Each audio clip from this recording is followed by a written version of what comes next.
morning and welcome to After GMS. So excited to have you here on this Tuesday, February 2nd. Excited because there's no snow. Ha-ha, look at that. I'm Tracy McCain here with Megan Malera, Stacy Spivey, Ed Matthews, and Taran Kirksey. Yeah, no snow here, at least not now, but wow, our neighbors to the north got a lot of it. Oh yeah, New England, they're measuring the snow by the feet. That's not the issue around here though. We just had a few flurries this morning. Those are quickly fizzling on out. And we're starting out with mostly cloudy skies. We will eventually see a few peaks of sunshine through the day. Temperatures out the door in the low to mid 30s. This afternoon we will end up in the low to mid 40s, but it's going to feel colder than that because it will be a little bit breezy from time to time. We could see a few wind gusts in the 25 to 35 mile per hour range.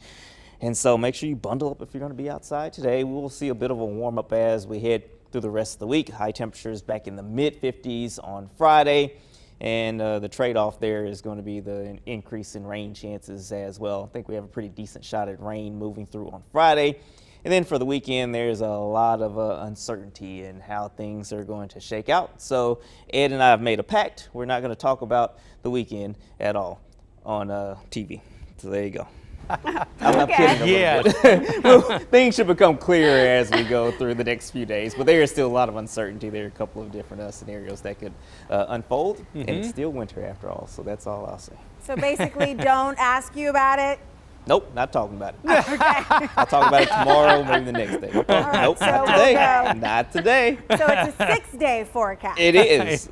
Yeah, that's right. It's a 6-day forecast, which is more accurate than a 7-day forecast. That 7th day is a little bit harder to forecast than the 6th day. So there you go. That's all I'm giving to you. That's it. For now, I will say this.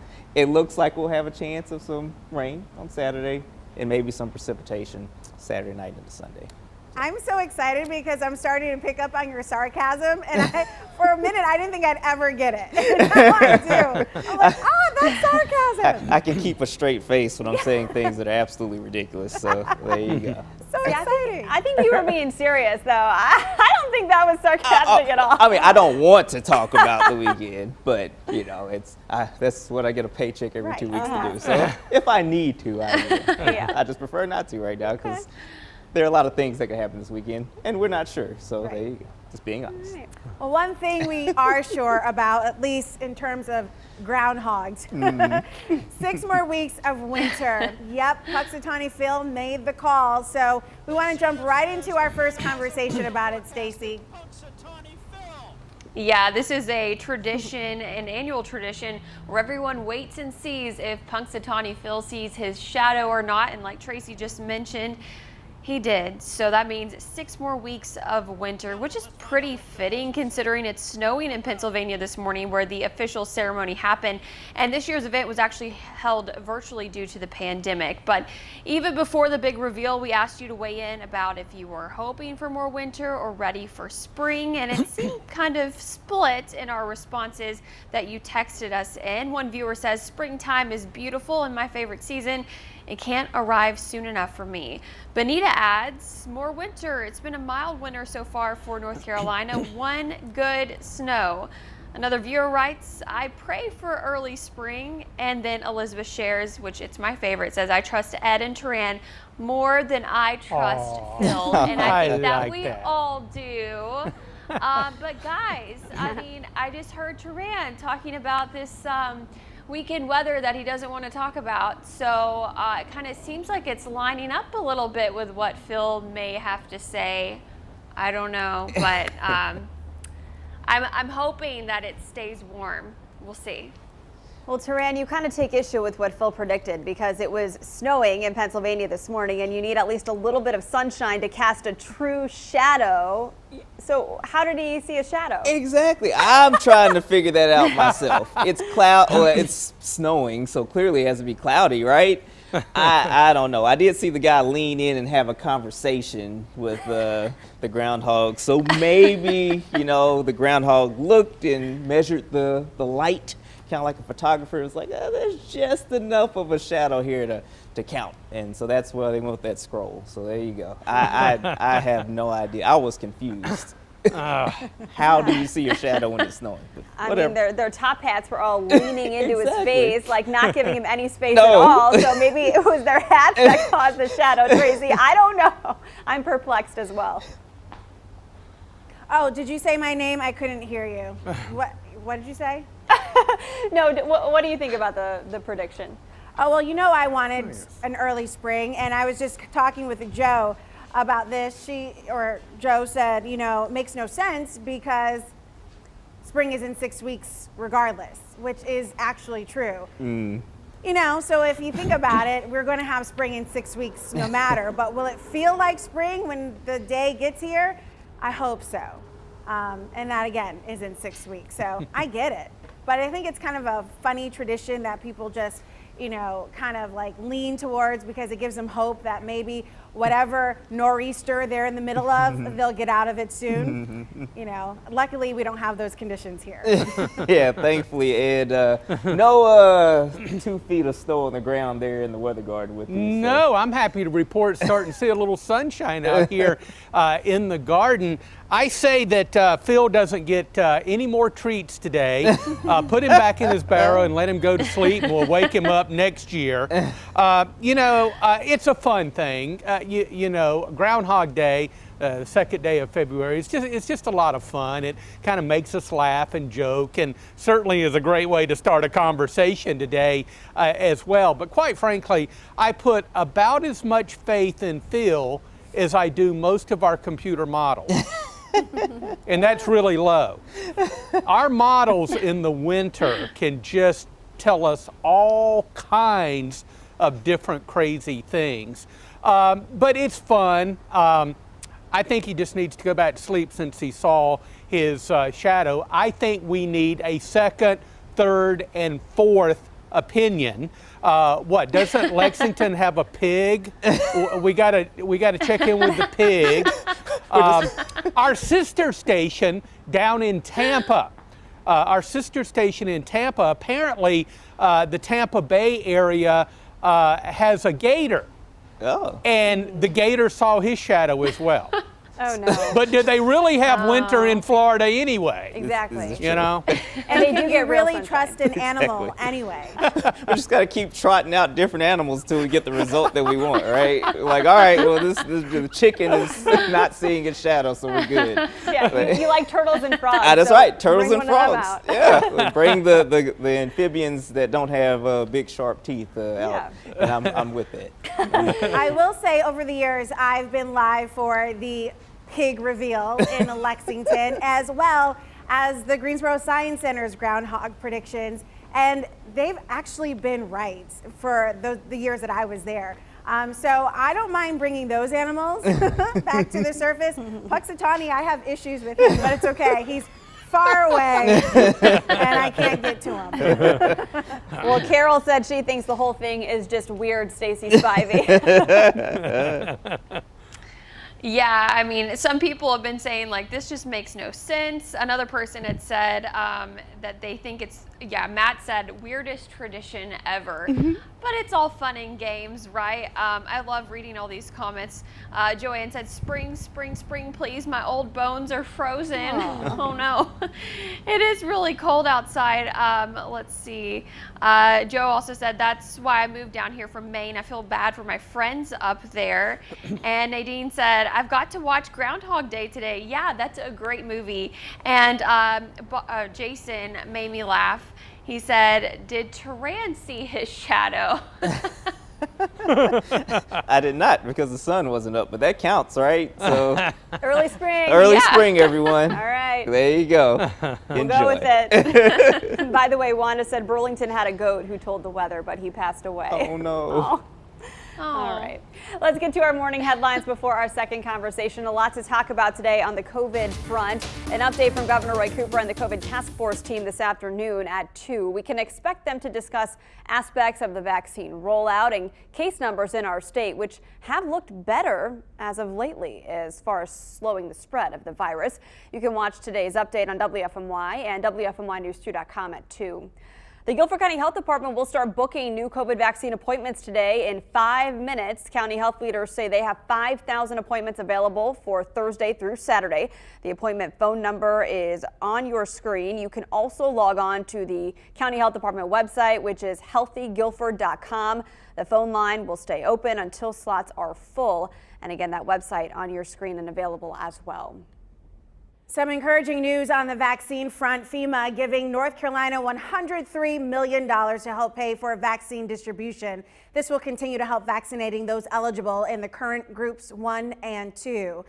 And from the inauguration to a Greensboro brewery, Senator Bernie's Mittens now making a difference. Last week, South End Brewing launched a special new beer called Bernie's Mittens to raise money for charity.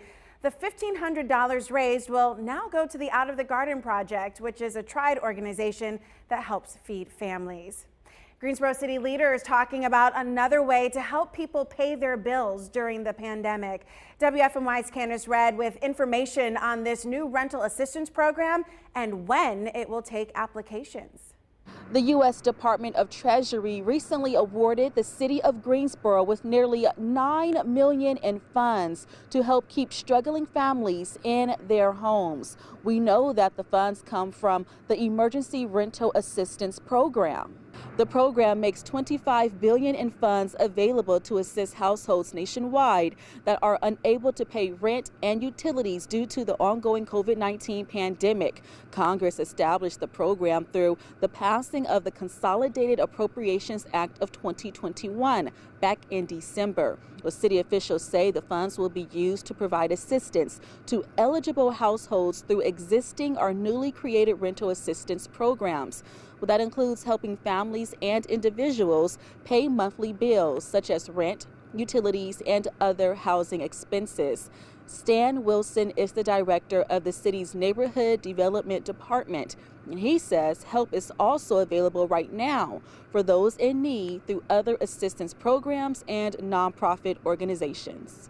We do have an existing program now, and that program is limited in the amount of assistance. But this new program, it'll allow us to go up to 12 months of assistance. Well, for more details on this story, all you have to do is visit our website, WFMYnews2.com.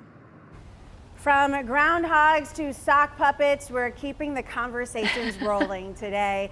The Burlington Royals have a new name, and Stacy, the Sock Puppets, getting a lot of buzz.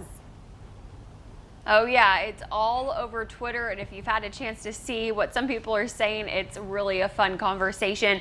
So let me give you the details on everything that's been happening. So the team rebranded and will be known as the Burlington Sock Puppets. It's actually a nod to Burlington's hosiery and textile history. You can see the team's new logo in action when games get underway in June. So we want to know, what do you think of the name?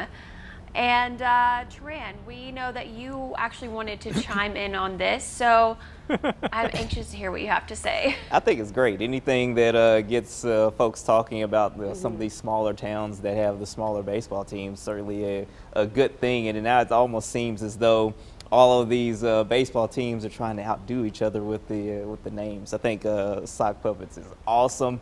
It's better than the baseball team name in my hometown, which is the Trash Pandas. I think it's hilarious, but those raccoons. Trash pandas? Yeah, Is that what you the said? North Alabama Trash Pandas. Yeah.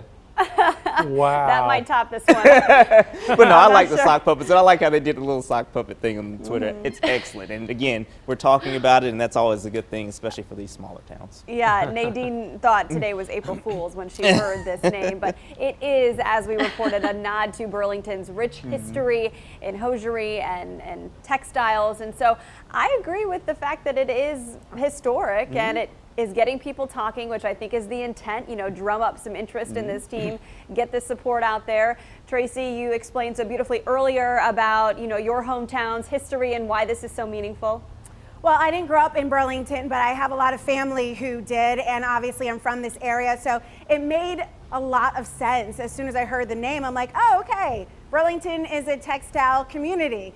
They have Burlington Industries, which is a large manufacturer in hosiery and socks, and I've had a lot of family members who not only work there, but who've retired from the company. Not only do they make socks and hosiery, but they also make shirts kind of similar to like Fruit of the Loom or Hanes Brands in Winston-Salem. It's like the same type of mega company, and even has like government contracts to do, you know, things for the government, including making parachutes and vests. So they're very essential to our community in Burlington, and a lot of people are employed there. So I get it. It really is a nod to the area. But I think if you're not from this area, you're probably like, what are they thinking?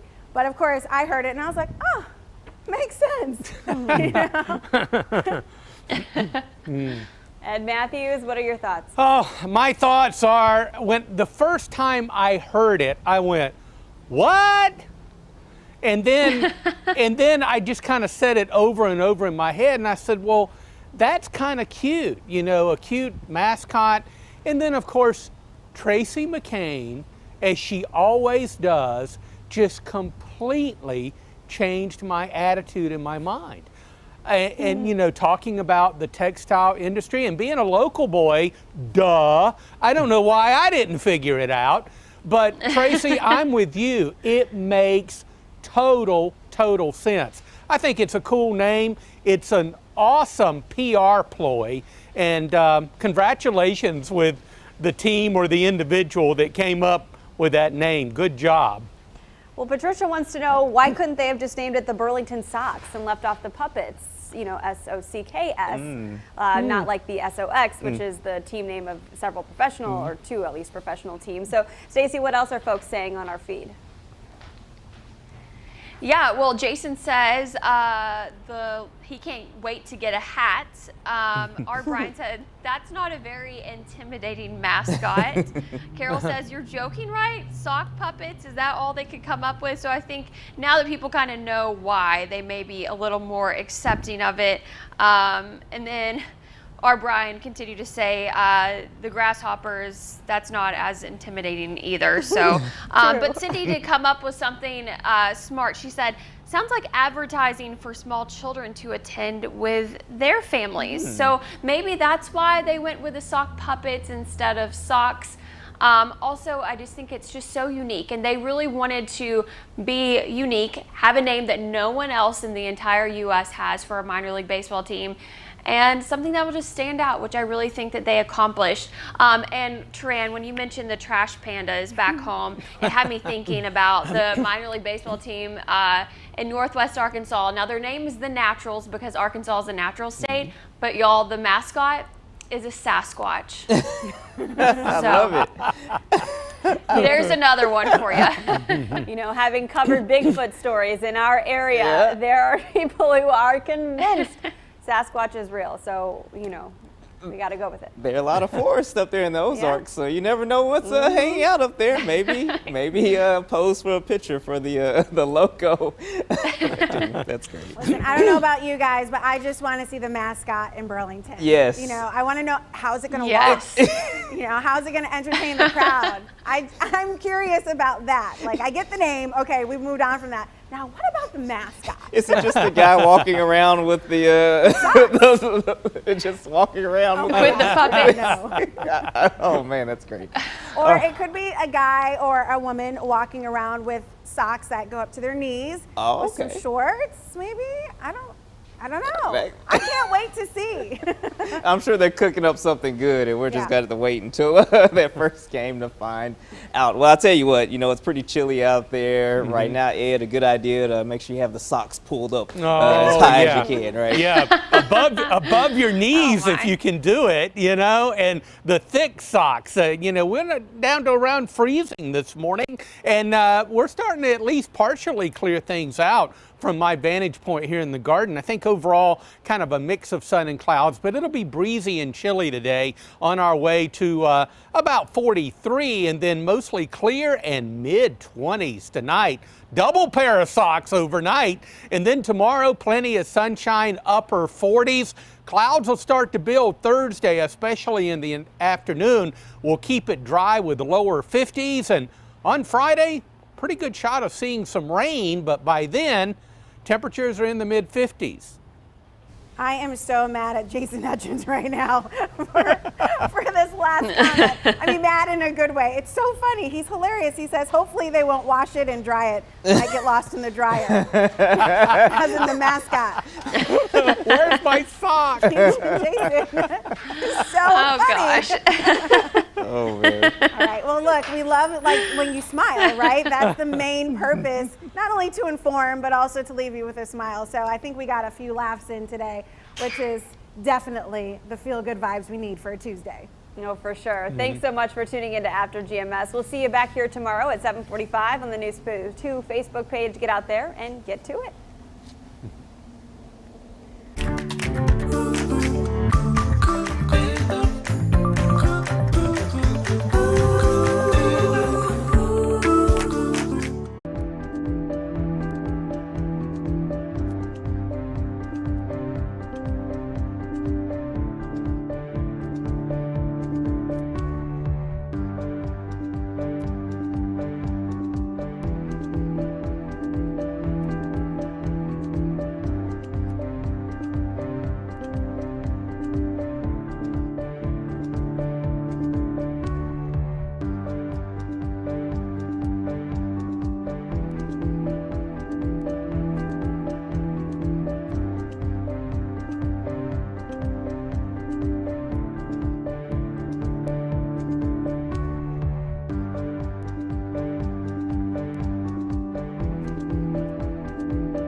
Good afternoon. This is the 2-minute warning. Please press 1 to ask a question.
Okay, good afternoon, everyone, and thank you for joining today's COVID-19 update in North Carolina.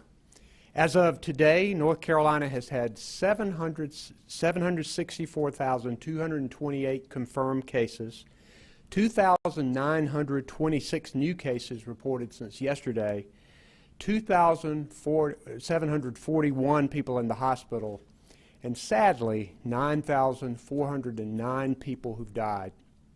We're praying for those who are fighting this virus and those who've lost loved ones and friends to COVID-19. Today, we continue to see stabilization in our COVID numbers. The number of hospitalizations has dropped for 8 straight days, along with decreases in our confirmed cases and percent positives. Although these numbers are still too high, we are encouraged. Still, we must not let our guard down, and we all need to wear masks and practice social distancing anytime we leave our homes. Protecting public health has been the top priority since the start of this pandemic. We've taken decisive action to put strong safety protocols in place, including in our schools. When the pandemic first hit in March, we moved to remote instruction to keep people safe from this virus that we knew little about. We asked science and public health experts to develop safety plans to help students continue learning, whether they were in the classroom or at home. Learning has continued. Educators, parents, and students have persevered. We've learned much more about this virus. And now it's time to get our children back into the classroom. Protecting the health and safety of the people of this state, especially our children and our teachers, has been our goal. And since North Carolina went to all remote instruction at the beginning of this pandemic, our number one priority has been getting our children safely back into the classroom. We know school is important for reasons beyond academic instruction. School is where students learn social skills, get reliable meals, and find their voices. And teachers and staff play an important role in keeping students safe by identifying cases of abuse, hunger, homelessness, and other challenges that students face outside of school. At least 90 of our 115 school districts are doing just that by providing in-person instruction for some or all of our students right now. What's new is that research done right here in North Carolina tells us that in-person learning is working and that students can be in classrooms safely with the right safety protocols in place. Today I'm joined by our state education leaders to strongly urge that all schools provide in-person learning for their students.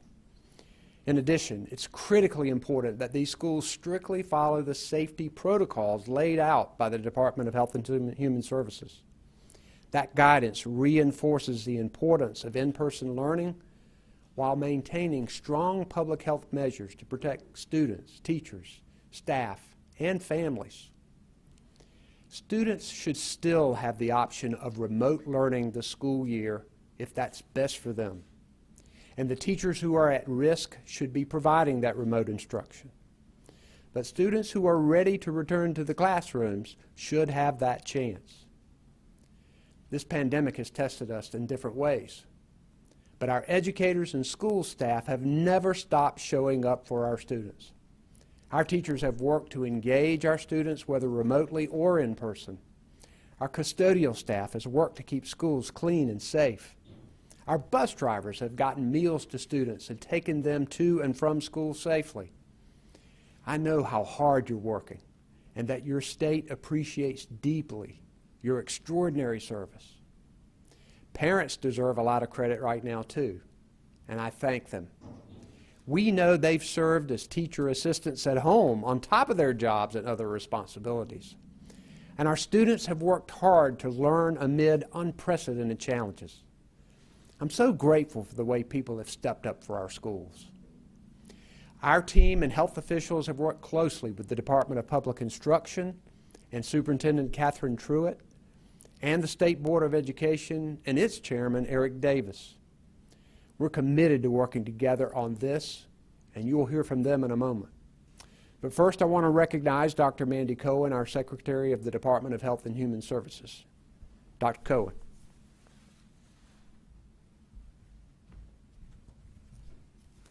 Thank you, Governor. Before I talk about our strong track record in preventing the spread of COVID-19 in schools, I want to share a few quick announcements. First, North Carolina has now administered more than 1 million COVID-19 vaccine doses across the state. That's an incredible milestone. Second, we have expanded our call center to help answer your questions about vaccine, whether we want to know about the vaccine and how they work, when you're eligible to take your shot, or where your spot is to get a vaccine. You can call 888-675-4567 7 days a week. Third, we launched a new online tool where you can enter your zip code or your current location to find nearby vaccine providers. Remember, supply of vaccine is extremely limited, so you may have to wait for an appointment even if you're currently eligible to get your vaccine. Last, please join us tonight on our social media channels as we live stream a conversation on vaccines with Reverend Dr. William Barber. Okay, now back to schools. From the outset of the pandemic, Governor Cooper took early and aggressive action to protect the health of North Carolinians. We have been guided by data and the developing science. It was that data and science that prompted us to allow school districts to go back to in-person instruction last July. At the time, the emerging evidence showed that school was a lower risk setting and that we could further reduce risk for students, teachers, and staff with strong guidance and preventive measures. In the almost 7 months since, ongoing research continues to reaffirm the early science that guided those decisions. Children, particularly younger children, continue to be less likely to get and spread COVID-19 than adults. When children do get COVID-19, most have very mild illness. Only in very rare instances have children developed severe symptoms. New studies also reaffirm that strong prevention measures, like the ones we have here for our North Carolina schools, they work. The Centers for Disease Control and Prevention recently cited North Carolina as an example that schools can reopen safely, even during periods of high community transmission, when they follow those COVID-19 safety protocols. A study by North Carolina's ABC Collaborative found that if someone is attending school had COVID-19, it was very unlikely that they got COVID-19 at school or that they gave it to anyone else at the school. And in the schools that the Collaborative studied, there were no cases of student to staff transmission. This is consistent with other studies in the United States and around the world that show children rarely transmit COVID-19 to other children and rarely transmit it to adults in an in-person school setting. It comes down to strong public health safety measures in our school. Since August, at least 90 of our state's 115 school districts have provided in-person instruction for some or all of their students using those safety protocols. Even with the thousands of students and teachers attending school in person across the state, we have seen few COVID-19 clusters in our public schools. And now, as a Wake County public school parent myself, I want to thank all the teachers and staff that have gone over and above to implement the safety protocols so my first and third grader could attend in-person school this year. Our department will continue to serve our school communities, offering resources and support so we can keep our school doors open. And no matter how old you are or where you go, practice those 3 W's whenever you're with people who you don't live with. Wear a mask, wait 6 feet apart, and wash your hands often. Thank you, Governor.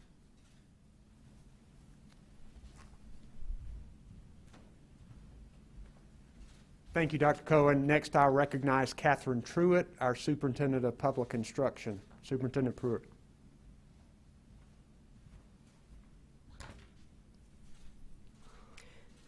Thank you to Governor Cooper and Secretary Cohen for your clear statement today on the need to send children back to school. The hard truth is that even with immediate action, we face a challenging pathway ahead. Even before the COVID crisis, a majority of our students were already behind in reading and math proficiency. Imagine what has happened after nearly a year of remote learning. We also know that remote learning and this pandemic have taken a tremendous toll on thousands and thousands of families, disrupting jobs, childcare, healthcare, social networks, and even food security. In short, this crisis has negatively impacted students' mental health and overall well-being, as well as their academic preparation. Data shows us that our most vulnerable students are also those who are disproportionately impacted by the remote at-home learning environment. As we have heard, we have received extensive data to confirm that the health risks of in-person attendance are thankfully much lower than we initially feared. As a former classroom teacher myself, I am well aware of the important role that schools play in all aspects of a child's life. And after suddenly being thrust into the role of a substitute teacher at home, I know that thousands of parents have a newfound respect for the profession of teaching. Most teachers want nothing more than to return to the classrooms and teach in person, but they, like our students, are being held back by district-wide policies over which they have little input.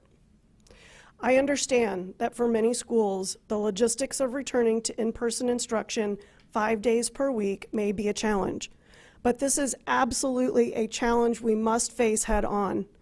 For some children, this challenge is about fulfilling their potential.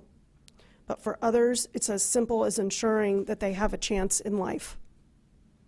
We hope that today's DHHS guidance empowers local school districts to require students and teachers to return to their classrooms while also offering a choice of remote instruction for those teachers and students who are at high risk from COVID-19. Our students cannot lose any more time. Thank you. Thank you, Governor.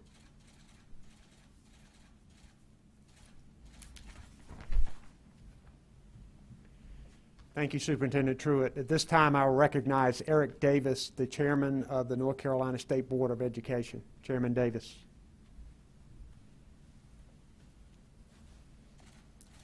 On behalf of my colleagues on the State Board of Education and along with Superintendent Truitt, I want to extend my thanks to the Governor and Secretary Cohen for your leadership throughout this pandemic.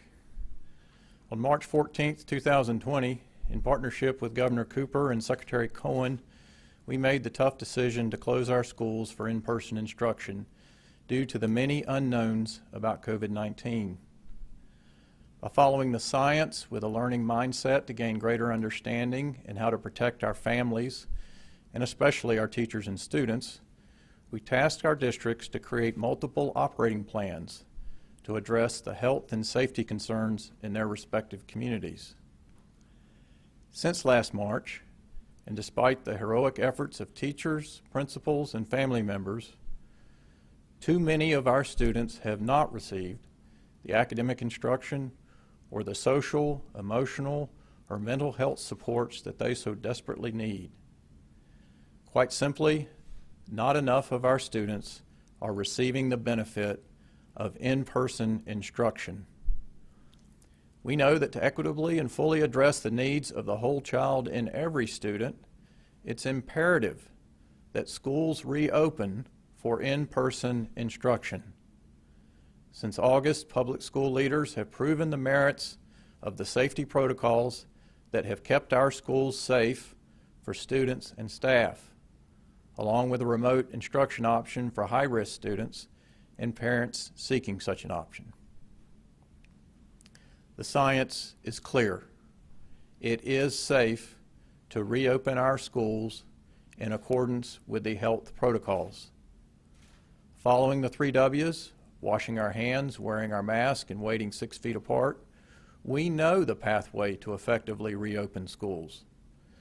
We look forward to partnering with our districts and all educators as students are returned to school buildings this month. Student overall health, safety, and academics are improved when they are with our caring teachers in our schools. Working together, we can fulfill our responsibilities to our students and support them in recovering from the damaging effects of COVID. Thank you, Governor.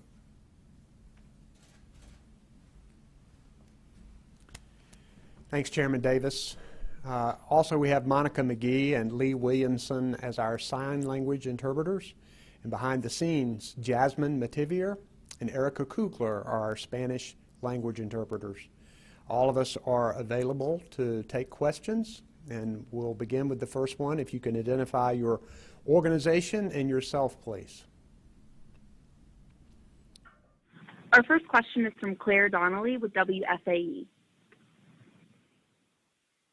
Hi there, it's Claire Donnelly from WFAE. This question is actually for Secretary Cohen. I'm wondering what plans the state has to reach residents who might not be able to leave their homes for vaccines, either, because of a disability or an illness. Hi, Claire. Thanks for that question. So obviously we're working to get vaccine out to all of the folks in North Carolina who need it as quickly and as equitably as possible. And we know that folks have challenges with transportation and leaving their home either because of a frailty due to illness or other reasons. So we're working with a lot of different mechanisms to get our vaccine out. I know our local health departments are working to serve their underserved communities. Just a couple weeks ago, we released $2.5 million to our local transportation providers to allow for transportation to and from vaccine visits. But anyone who is homebound and is eligible, I would encourage them to get in touch with their local health departments and others to see if there are ways in which we can work out vaccination efforts.